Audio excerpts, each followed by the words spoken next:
Good morning, and certainly welcome.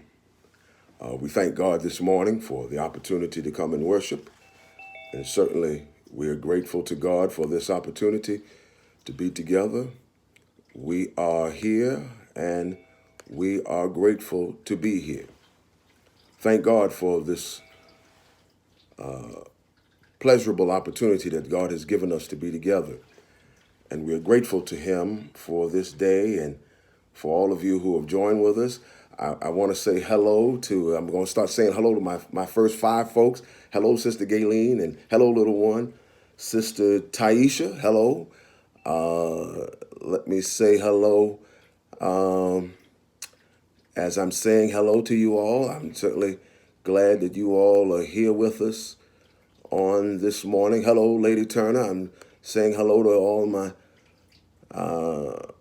who was that? Sister Evelyn, hello. All right, I done got at least five of you all already that I've said hello. Maybe it's been four, but you know. Okay, Sister Carol, I see you now. Hello. All right, so now I done covered my five at least. All right, we're ready now to move on today that we're going to look at something coming from the 68th Psalm. I'm going to read the 68th Psalm and verse 31. And it says, "Princes shall come out of Egypt, and Ethiopia shall soon stretch out her hands unto God." Princes shall come out of Egypt, Ethiopia shall soon stretch out her hands unto God. Now that's certainly also from the King James Version. And so I wanted to talk this morning, and then I want you all that when you have a chance, before I go any further, just get when you get a chance, get a glass and put a little juice in it and have a cracker. We're going to do a little abbreviated communion this morning at the end. All right. But let me talk to you this morning from a subject entitled, "There's a King in Me." There's a king in me. Somebody say, "There's a king in me." Now I know some of y'all female are going to say, I don't want to say, but work with me on this. There's a king in me. Come on now, y'all gotta work with me today. I can't. There ain't no fluffing here in me today, so y'all gotta work with me. Come on, there's a king in me. All right. Yes, sir. I feel my help already. I think I'm gonna need him today. There's a king in me. A friend of George Floyd's, who was in the car when he was arrested, told the New York Times in an article, "I'm always going to remember seeing the fear in Floyd's face because he's such a king. That's what sticks with me, seeing a grown man cry before seeing a grown man die." Ralph Ellison, in his book Invisible Man, once wrote, "I am invisible man. When they approach me, they see only surroundings, themselves, or figments of their imagination. In everything and anything except me." We are living in a country that is run by a president, number 45, who has shown that he has unusual racist tendencies. Plenty of examples of that. We have seen that in his white nationalist perspective, he called the protesters thugs, while his true feelings and the true thugs, the white supremacists and the white nationalists who were in Charlottesville over a year ago, he called them that there were good people on both sides. His racist views were highlighted when he called Colin Kaepernick and the players in the NFL who knelt SOBs. Donald Trump, the white supremacist, didn't just become that. He's always been a major racist and a white nationalist. As far back, if you look at the history of him, in 1973, after taking over his father's conglomerate, He refused to rent to black people, and he was brought up on charges by the Justice Department and found guilty. So now that has been parlayed into him speaking to a 67 million people who were voted for him, and his base of those white nationalists, white supremacists, thrown in there with the KKK and others, are showing us that Donald John Trump is the greatest example of white privilege. White nationalists have been in power since the greatest sin in America in 1619.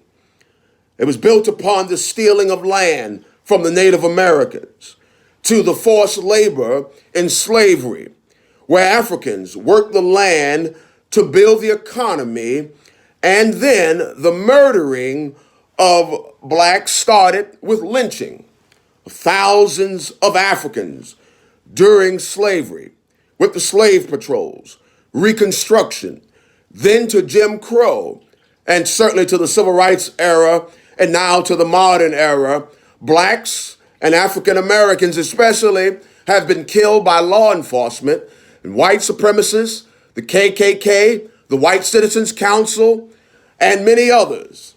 And we have clear-cut examples, too many to name today, but let me just give you a few. Some of them you know, some of them you may not have known.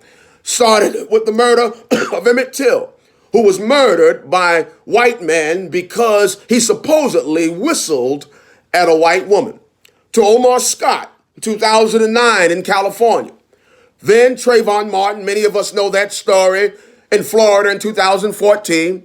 And how can we forget Eric Garner, where many of us went out and marched during that period of 2014 with the lynching of Eric Garner by the New York City Police Department. To Michael Brown in Ferguson, Missouri. To Laquan McDonald in October of 2014 in Chicago. In November 2014, a little boy, 12 years old, black little boy, in playing in the park with a toy gun, was shot cold-bloodedly by police officers in Cleveland, Ohio. Or how about the scene we saw in South Carolina in April 2015, when Walter Scott was shot by the police officers? And then how about Freddie Gray in Baltimore, who was thrown into the back of the van, and somehow or another, by the time he ended up at the police station, he was dead in 2015. Or the sister, Sandra Bland, who was killed in Texas in July 2015. Or how about Fernando Castile in July 2016, who was murdered live on Facebook by a police officer while his girlfriend, who had I guess God gave her the gumption to be able to tape it. And that's the only reason we saw what truly happened to Fernando Castile in Minneapolis, Minnesota. Or how about to Bolton John, when the white female off-duty police officer said she was going into the wrong apartment and killed him in his own apartment, this youth minister down in Dallas, Texas. And then in September 2018. Or how about the precious, and we've heard more about her, but I was one of the first ones talking about her, Breonna Taylor. And if you go to my YouTube channel, you would have known about that. Breonna Taylor, who was an EMT, who worked in 2 hospitals and worked 12-hour shifts and was murdered in her home by police officers coming in doing a no-knock warrant, didn't identify themselves, and shot her 8 times and murdered her, and still to this day are operating as police officers in Louisville, Kentucky. And now we know, and all of the world has seen what, and there was no video for Breonna, bless her soul, but the world has seen what has happened to George Floyd, our brother, in Minneapolis in May 25th, 2020. And I want to tell America and all that are listening, the violent riots and all we see are a result of 401 years of the devaluing the lives of African Americans and dehumanizing African Americans and marginalizing African Americans in this country. One of the great writers in the film industry of our generation, our brother, whom we know very well, Brother Spike Lee, said when he was questioned, the answer to condoning violence is no. But I don't know what is a proportional response to 400 years of mass murder. I like what Fannie Lou Hamer said. We are sick and tired of being sick and tired. Yes. Yes, sir. Come on now. When you know there's a king in me, you must have some basic understanding. See, because too often our youngsters and others are trying to find out who they are, but you've got to know who you are. And when there's a king in you, you've got to know, firstly, that God made me in his image. I'm made in the image of God, not in Picasso's image, not in Leonardo da Vinci's image, but I'm handcrafted by the Creator. And when I see myself as I've told them at the Mount, as God's best. Yes, when God has made you, and when there's a king in me, God wants you to understand that you don't have to look for others to try to tell you who you are. Oh, God. You already know who you are. Yes, sir. See, and can I help you? I'm going to give you some simple things today. Sometimes God just wants us to be yourself. Yes, sir. See, I want to help somebody. See, I have learned to be myself because people, when I was coming up, wanted me to be like my father, and some others that knew my uncles and others thought I was going to be like them. But hear me. See, I am my authentic self. Because when God makes you and you are a king, small-minded people may want you to be like somebody else, but when you understand who you are going to be your authentic self. And anybody that knows me knows I am, who really knows me, I'm my authentic self. Yes, sir. There may be times I sound like him. There may be times that I have given attribute things to him, but I am my authentic self. Come on now. And you all that are listening to me and those that are watching me, you've got to be your authentic self. Yeah. See, you don't have to assimilate with other cultures. You need to be your authentic self. That doesn't mean that you can't change, as some people need to change, and y'all know who I'm talking to, and that everything's okay. But what I'm saying is you need to stop trying to run away from what God created. Stop running away from the melanin in your skin. Stop trying to make your lips smaller. Stop trying to go about and reshape your skin and pull all this off and take all this. And then I remember, some of y'all were trying to do all these kind of things. And now, if you recognize, there are people trying to get what God blessed us with. They getting out there putting all that Botox in them to get their lips bigger. I ain't got to use no Botox. Mine came from God. Yes, sir. Some people even trying to make their hips bigger. Oh, y'all ain't going to talk to me today. They getting all these kind of implants and stuff. But if you know that God made you, y'all ain't saying nothing to me. That's why I'm going to talk to the people on YouTube. Yes, because they ain't saying nothing to me on Zoom because they don't want to talk to me because this preacher's preaching here. But when God made you, God. When he made you who you are, you ain't got to be going out and getting nothing because he done already made the best when he made me. See, you got to understand that. Can I go even deeper? Oh, I wish I could go a little deeper. Let me even tell you that when God created us, he made the black man as the original man. I'm coming to talk to you. Now, I'm not coming to talk to you from my Islamic brother's perspective. No, I'm going to come with some facts because I hear a man that's always on TV talking about just the facts, but he don't ever have nothing but bad facts. So hear me, you know who you is. The facts are that the original man came from Africa. Whether you're talking about history, you're talking about ancient history, it tells us the Egyptians and all who were, and even in religion, whether Islamic, Muhammad was an African, whether Jewish, the original Jews came from Ethiopia.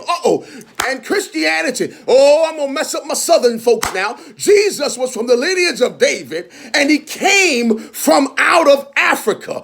That's why when they talk about his feet being bronze and his eyes like fire and his hair, oh, y'all ain't saying nothing, but I used to. His hair was like sheep's wool. That is an indicative cultural aspect that only comes from the shores of Africa. It ain't coming from Europe. Oh, come on, Turner. Yes, sir. It ain't coming from Asia, as much as I like my Asian people, but it's coming from the bowels of Africa. I hear in this preacher saying that's why for over 401 years, when the African came here, the African had to suffer, because those of us that know biblical history know that the first shall be last.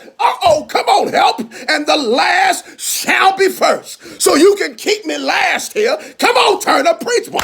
Yes, but it's all right, because when the true African, and his name is Jesus, when he comes, he's going to make sure that I'm not going to be last any longer. I will be first. Whether you're a white supremacist or a KKK member, just hold on. You're going to see it's going to happen. Yes, sir. Oh, Lord. Yeah. So let me get back to this.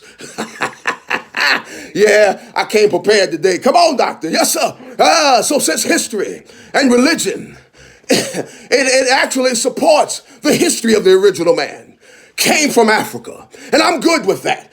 That's why all of the historical books that have been written in Europe and in America made sure to limit what was talked about or exclude what was talked about the original man. Because, can I help you? Some of y'all got problems with this, but Adam was a black man. Yeah, well, yeah. Oh. And the Garden of Eden, y'all ain't saying nothing to me. Come on, you two. And the Garden of Eden looked like Harlem, Bed-Stuy, back in the day. That's what it was. See, yeah, some people tried to make like it was Beverly Hills, but no, baby, it was Harlem back in the Renaissance day. Yes, sir, it was Bed-Stuy back in the day. You know, not the Bed-Stuy today, but back in the Bed-Stuy. Yes, sir. Lord. Yes, sir. Oh, God. All right, help me now. Let me move on, because some people get a little upset with me now. Yes. See, let me just tell you, the understanding that when you're going to be yourself, you're preparing for today and be prepared for tomorrow. Yes. Moving throughout your habits, look at them, analyze them, recognize which ones are good and which ones need to be dropped. Yes, develop and acquire a new habit. Remember, anything done 18 straight times becomes a habit. So if you do something 18 straight times, it becomes a habit. Can I help you? If you come to church 18 straight times, oh, Lord. Yes, it becomes a habit. Y'all ain't saying nothing to me. Yes. Can I go a little further? If you give your tithes 18 straight times. Go ahead, Doc. Yes, sir. Lord. It'll become a habit. All right. Yes, sir. All right. I feel my help now. Yes, sir. Yeah. See, son, you got to be ready and develop some good habits, because you need to get ready to go out of the house and be productive. Staying home at times can bring on lethargy and other things that sometimes will leave us to become somewhat lazy. But we've got to be prepared to go out. What are you going to do when you go out? How are you going to function? How are you going to interact? All of those things that we have been dealing with, and things we're preparing for when we go back to the mount, all of that we've laid out to try to be able for everybody to understand exactly what's going to be done when we get back to the mount. But you've got to be preparing. What do you do when you go out? How do you interact? Well, you got to take care of things. And when you got to function, how are you going to function? You should be preparing that now before you go out. Let me give you an example. My brother, LeBron James, has been working out as according to some reports. He's been working out harder than he did before the season was interrupted, because he's preparing himself to be ready when the NBA returns. See, because he's got to be ready to go hard, because he's trying to go get a championship. New York don't know nothing about that right now, but he's trying to go get a chip. He trying to go get what the Golden State Warriors have been stealing. I know my Frisco folks gonna be mad with me. Have been stealing for so long. So he's got to prepare himself to be ready to go right back and be NBA ready. So see, in order to be your best self and also to be your authentic self, you must be prepared. And you should be preparing now to get yourself ready to be your best self. Come on now, when there's a king in you, according to this passage, they're coming out of Africa. Yes, sir. You have to understand that you've got to like yourself. Help me now. I heard within the last couple of weeks, how many people, oh God, even 45 said, MAGA, like black people. I almost threw up. Because when he said MAGA, the MAGA group, the group that put him in office, he said they like black people. Oh yes. I said, wait a minute. Hold on. Something wrong here. See, yeah, there's a problem there when the president say MAGA. The group that I told you in the beginning of this was the group that was putting us up and trying to lynch us and trying to kill us. Now he's telling that same group likes black people. I said, Lord, help me. And the way he did it with his hands, it got me kind of frightened. Because I was like, oh, Lord. He telling something. He's saying something. So I said, well, I thought about it. I said, what we have to do is we have to be comfortable in our own skin. Because when you like yourself and see there's a king in me, you gotta like your blackness. See, and I love my blackness now before America started telling me that Black Lives Matter. Yes, before the liberals and all those jumped on the bandwagon, before all those other causes started coming around saying, see, I liked, and see, it didn't take my doctorate or nothing to know that Black Lives Matter. I like my blackness. I even like my black peoples. So, because, and I know you like that peoples, but black people, yes, and see, because of who I knew I was and what God had made me, I liked myself before others liked me. See, because some people are liking me because it's politically expedient now to like me. Yeah, see, the winds of change are saying like people that look like me. Oh, God, help me now. Yes, see, but you got to go beyond what others think. Because even if they don't like you, it don't matter. Even if they don't think nothing of you, it don't matter. You must get beyond the notion of that. Come on now. See, when you like yourself, you got to get beyond the notion you've made mistakes. Because everybody makes mistakes. Yes, they do. And nobody's perfect. Yeah. That's why an old deacon in our church who I used to love, Deacon Anderson Gilchrist, said, that's why they put erasers on pencils. Yeah. He didn't have a doctorate, but he had a whole lot of sense. Yes, sir, because I know some people with a lot of education ain't got no sense. Watch it. Oh, Lord.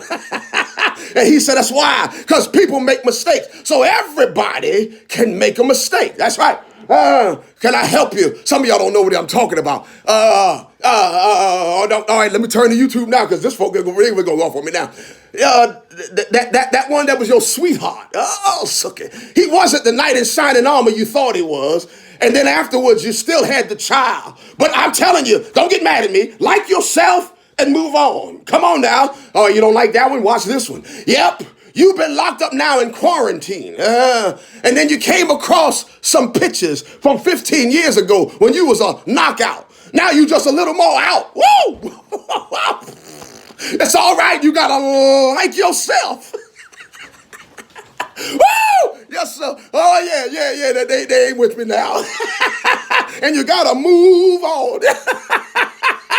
Woo! Yes, sir. See, because when God's placed a king in you, you don't have time to wonder what was or what could have been. See, because you've got to focus so much time on what you've got to do now and what you've got to do in the future. Let me just tell you something. I've been working so hard. It's incredible, and been feeling so many calls and all kinds of things I've had to deal with and all these video conferences. I was wore out. I'm even like my boy Drake. I've been working on the weekend. Yeah. Yes, sir. Yeah. Some people got it. Some people didn't get that, but that's all right. Go look up Drake. You know what I'm talking about. See, and when that means that when you like yourself, you stay ready. See, before this incident has happened that's gone internationally, some of us, we stayed woke. Yes, sir. We were woke already. Yeah. Sometimes you gotta stay woke. Yeah. See, that means that when people come against you and you're right, you stay ready. And they will have to come around. See, can I help you to understand? That's a principle I stand on. And look at Colin Kaepernick. He was kneeling during the national anthem at NFL games against racial injustice, against inequality, against police brutality, peacefully. Now, after Brother Floyd's murder, the riots, the protests have happened against racial inequality, police brutality, and the like. And now the NFL has had to come back and say that even though they put him out of the league and they blackballed him and they did him wrong and they did him unjustly, they had to come back and say they was wrong. See, because let me just tell you, like me, I stand on principle, and everybody else around me got to come to where I am. I ain't going to change who I am. I'm not going to change my principle. And when God tells me to stand up for something and to tell somebody something, I'm going to do it. See, because the NFL didn't do it. They chose to listen to white America and the white supremacists like Donald Trump, who denigrated Colin. And now America is torn up. Protests and riots everywhere because they chose not to let Kaepernick take a knee in peace. And they allowed that coward cop, that punk cop, to take a knee on my brother, George Floyd. America chose the wrong knee. Oh, God, help me now. Yes, sir. And when you like yourself, y'all ain't trying to hear me now because I'm coming down that's that militant stance. Yeah, that when you like yourself, you stay woke and people will come around. See, sometimes as I'm finishing up here, you also need to know yourself because in this day and time, people will be disparaging. They will say all kinds of things and they will marginalize and then try to act like they didn't do anything, as some in the privileged category have done to black people. And you must know who you are. See, I know who I am. I know I'm a descendant, come on, doctor, of kings and queens from the motherland. See, and I don't want people to get it twisted because they came here and they were enslaved, yes, and then they kidnapped and terrorized by the greatest terrorist of all time. Some people talk about Al Qaeda and all of them, but the greatest terrorists of all time were the Ku Klux Klan, were the White Citizens Council. America needs to wake up. That's the greatest terrorist of all time. And the KKK and the White Citizens Council, white nationalists, white supremacists, and coming right behind them, coward punk cops and law enforcement doing wrong to innocent black people. They the greatest terrorists, of all time. And see, now they lynched my people. They raped the women. They murdered. And then they stole our identity, had our families. That's why the black family, if I had time to teach it, I would tell you, that's why the black male can't stay with the black female, because on the plantation, they split them apart and they took the kids away. And some people are saying, well, that's 401 years ago. They ain't giving no excuse now. I'm not saying everybody is the case, but when you look at if that was done to the other group, and you did studies 400 years from now, where would they all be? But they were all together and they were all able to move as a family unit. That's why we have so many within our communities, the broken unit. It's because of what was done to us and what was ingrained in us. But come on now. I know some of y'all saying that ain't excuses for nothing now, but I'm just trying to give you the history of it so you can look at some things and recognize where we were. Yes, see, and then, come on now, after the Emancipation Proclamation, our people were freed with no money, with no land, no education, and promised 40 acres and a mule. Yet with all these disadvantages, God has kept us. Yes. Oh, God, that's why I love God. Yes, he kept us to be able to rise from the fields and the outhouses of this nation, to be a minister like my ancestor, the Reverend Dr. Nat Turner. Lawyers like Brother Johnny Cochran, judges like Mr. Thurgood Marshall, physicians like I talked about last week, Dr. Charles Drew, scientists like George Washington Carver, professors like the Reverend Dr. Samuel DeWitt Proctor, poets like the poet laureate Maya Angelou, congressional persons like, oh, y'all don't remember her, Shirley Chisholm, yes. And I got many more, but I'm going to leave it. And then the president by Barack Hussein Obama, who is still my president, yes, sir. Oh, yeah, when there's a king in me, yes, sir. I don't let others define me. I know who I am. I know my history, and I know myself. So you need to know yourself, yes, during this time. Come on now, I'm almost finished here because I've been giving a lot of information here, but I'm going to help you also. You need to be able to enjoy yourself. Yes, sir. It's a time that once, come on now, that you have been done what you're supposed to do and done your due diligence. And be yourself, to like yourself, know yourself. There's a king in me. We must take the time to enjoy yourself. Come on now. I know there's a king in me, so I'm always ready. I never let them catch me slipping. Yes, and see, because like Drake said, I'm working on the weekend, like usual. I'm always ready. Yes, the king in me won't let me slip because I'm always ready. There comes a time when you can enjoy yourself. Do something that can be a blessing. Do something that will relax you. Too often during this time, there's so much to cause stress. Even the king in me needs to enjoy myself sometimes. You can't be work and no play. You must learn now how to enjoy yourself. Because as a king, I work hard even in this time. I ain't someone just chilling. No, I've been working on the weekend more than the 9 to 5. So this, enjoy yourself is for those who've been working hard through this. You see, even the king have to have some time. Because the king in me is not a king by outward occurrences because of an inner movement. Yes, the king in me, because the black king named Jesus inside of me makes me to know that even when they want to put a knee on my neck, there's a king in me. Yes, because a black man named Jesus, the King of Kings, he told me the king in him enables the king in me. Yes, I know that even because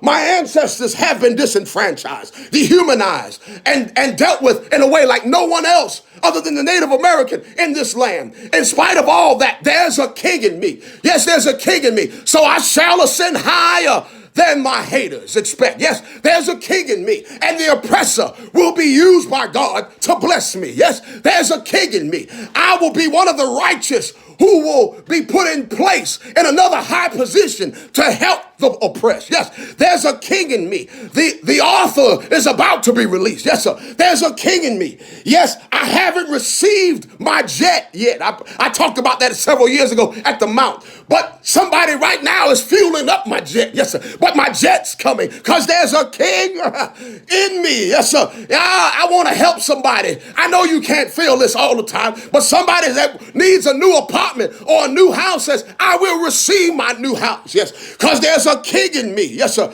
I'm the head and not the tail. Yes, because there's a king in me. I'm above and not beneath. Yes, sir. Because there's a king in me. Yes, sir. There's a king in me. Even though my haters don't know, God's made my enemies my footstool. Yes, sir. There's a king in me. When now I'm prepared to go to the next dimension. There's a king in me. As I say at the Mount to my haters, if you hate me now, wait till you see where God is taking me. There's a king in me. Y'all ain't trying to hear me. I ain't settling for second now. I'm God's best, and there's a king in me. Yes, sir. If I see wrong, I'm going to speak about it because there's a king in me. I'm going to help you one more time. I won't be broke. Yeah. Another day in my life. I won't be sick. Yeah. Another day in my life because there's a king in me. Yes, sir. This Mount Carmel nation is growing. It's expanding, and you ain't seen nothing yet. Why? Because I'm telling you, there's a king in me, and the king in me has been trying to reach some of the kings in some of you to let you know that we're creating a mobilizing movement, and we're going to be all right. tonight, there's a king in me. Somebody say hallelujah, oh God. Yes, because when you got it inside of you, you got to let it out. And this king wouldn't stay long in me, because the same king, I'm finished now, who died on the cross is the king that's in me. And the king that rose up is the same king that tells me every now and then I got to get up and tell somebody there's a king in me. Hallelujah. I'm going to say it like at the mount. Hallelujah. Yes. Woo. Oh, yeah. Oh, yeah. Oh, yeah. Yes, sir. I hear you. I hear you. Come on now. I want to just tell you that as we're finishing up now, I wonder if any of y'all see, some of y'all, anybody got some juice and a cracker with you? Because we getting ready to do a little communion now. I'm going to do this, and then we're going to move from there. All right? You got your cracker? We're going right to it. On the night when the Lord was betrayed, he took bread and he broke it. And he said, as often as you do this, you do so over my death till he come again. All right, get your piece of your bread. This represents the body that was broken for you. Yeah. This do in remembrance of me, said Jesus. Let's eat together and give him thanks. Likewise with the wine or the juice or whatever you got. Water, milk.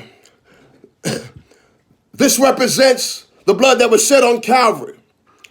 This represents the blood that was shed for you and I. And after he had given thanks and blessed it, and he gave it unto his disciples, we're going to drink this in remembrance of him. He said, do this in remembrance of me. Let's drink together and give him thanks. Amen. I know